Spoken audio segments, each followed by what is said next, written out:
नमस्कार, मैं बिट्टू कुमारी मिश्रा, जागरूकता अभियान संस्था गंगौर। सभी लोगों का कहना होता है कि शिक्षा व्यवस्था सरकार ने खराब कर रखी है। मैं मानती हूँ इस बात को, लेकिन अगर आप सही नज़रिए से देखें तो सरकार सारे सिस्टम बना के रखी है, लेकिन उस सिस्टम को धरातल पर कौन उतारता है? कौन सरकार की जिम्मेवारियों को पूरा करता है? सरकार अपनी जिम्मेवारी किसे सौंपते हैं? इसका सीधा सा जवाब है कि आम जनता को, जो हम लोग गवर्नमेंट जॉब के माध्यम से सरकार के नियम एवं कानूनों को धरातल पर लाते हैं और उस पर काम होती है। तो जब हम लोग मिलकर इस काम को कर रहे हैं, फिर हम सरकार को क्यों दोषी ठहराते हैं? आज तो इतनी सारी सुविधाएं हमें मिल रही है, इतनी सारी चीज़ें हमें आगे बढ़ने के लिए, प्रमोट करने के लिए दिया जा रहा है सरकार की तरफ से।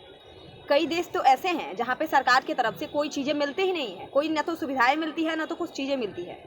लेकिन आप अपने आसपास अपना नज़रिया घुमा के देखें तो सरकार ने शिक्षा और स्वास्थ्य की व्यवस्था, साथ ही रोजगार की व्यवस्था भी बहुत ही अच्छी तरह से की है।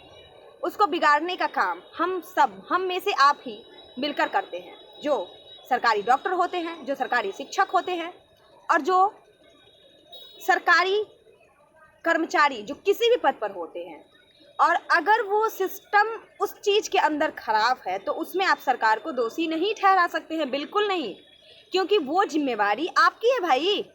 आप क्यों नहीं उस जिम्मेवारी को पूरा कर रहे हैं? देश आपका है, राज्य आपका है, ये समाज आपका है, और सरकार ने जो सिस्टम दिए हैं वो सिस्टम किसके लिए है? आपके समाज के लिए, आपके राज्य के लिए। फिर आप क्यों नहीं उस चीज़ को सही तरह से धरातल पर लाते हैं?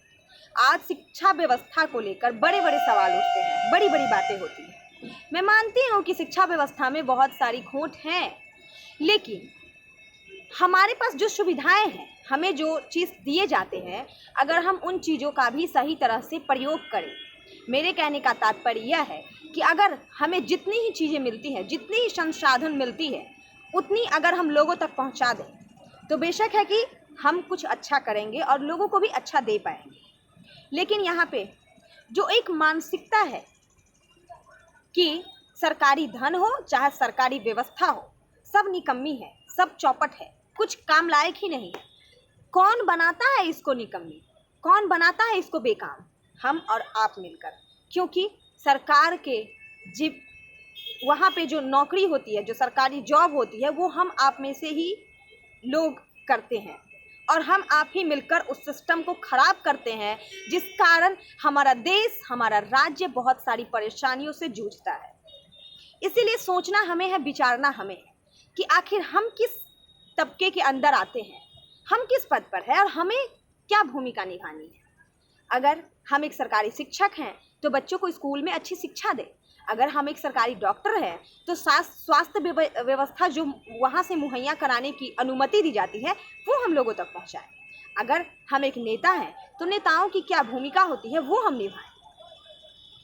अब देखिए ना, बहुत सारे समाजसेवी समाज में हैं।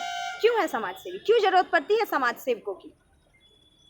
वो इसलिए क्योंकि यहाँ सरकार की नियमों और जनप्रतिनिधि नेता सब निकम्मी हैं, वो काम नहीं करती उन सिस्टमों पे। क्योंकि आप देख लीजिए कि जितनी सारी सिस्टमें हैं, जो सिस्टम खराब है, जहाँ जहाँ सिस्टम कमज़ोर पड़ रही है, वहाँ वहाँ सरकार के नियम और कानून बनाए गए हैं, वहाँ वहाँ व्यवस्था बैठाई गई है। लेकिन उन व्यवस्थाओं पर हम में से आप जो उस व्यवस्था को ठीक करने की जिम्मेवारी लेते हैं वो पूरी नहीं करते हैं। इसी कारण से वो सारी चीज़ें फेल है और ज़रूरत पड़ती है वहाँ पर हम और अन्य कई ऐसे समाज सेवियों की, जो उन सिस्टमों को ठीक करने के लिए आवाज़ लगाने जाती है।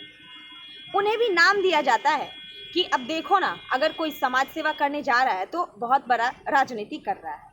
अब आप एक बात बताइए, अगर समाज सेवा करना राजनीति है तो फिर वो राजनीति क्या है जो एक गंदे षड्यंत्र, एक गंदे चीज़ के अंदर किए जा रहे हैं? वो क्या है जो नेता असल में नेता कहलाते हैं? वो क्या है? अगर एक समाज सेवी को नेता का नाम दिया जाता है तो फिर वो क्या है? सोचने वाली बात है। सोचिए, विचारिए और अपनी प्रतिक्रिया जरूर दीजिए। धन्यवाद।